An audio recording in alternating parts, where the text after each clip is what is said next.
তুমি? হ্যাঁ, বাড়ি যাচ্ছ? চাপো, তোমাদেরকে ড্রপ করে দিই। আপনাকে চিনি না জানি না, আপনার সঙ্গে কেন আমরা যাব? আরে আমি চিনি তো, চল না, গেলে কি হবে? না, আমি যাব না। রাস্তায় ভাই দেখলে বকবে। তোর ইচ্ছা হলে তুই যা।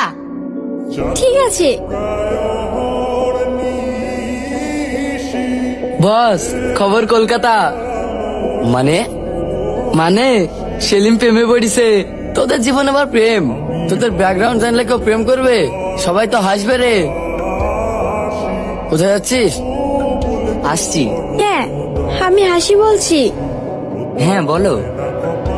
তুমি কি আমার সঙ্গে তেজপাতা রেস্টুরেন্টের সামনে দেখা করতে পারবে? কেন, কি হয়েছে? না, এসো না, দরকার আছে। আচ্ছা ঠিক আছে, বলো।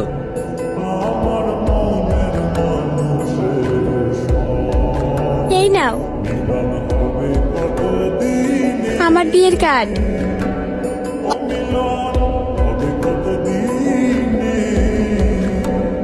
অবশ্যই আসবে কিন্তু, আমি আসছি।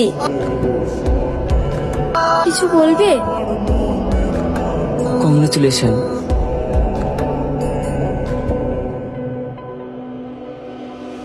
আমি আসছি। এই চিঠিটা সেলিম তোমাকে দিতে বলেছে। আমি তোমার বিয়েতে যেতে পারলাম না, কারণ তুমি অন্য কারো হয়ে যাবে, সেটা আমি দেখতে পারবো না।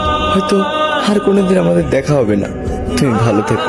আমি অনেক দূরে চলে যাচ্ছি, তোমার সামনে আর কখনো আসবো না। এখানে থাকলে হয়তো তোমার সাথে দেখা হবে, আর আমি সেটা সহ্য করতে পারবো না, কারণ আমি যে তোমাকে ভালোবাসি। ছোট,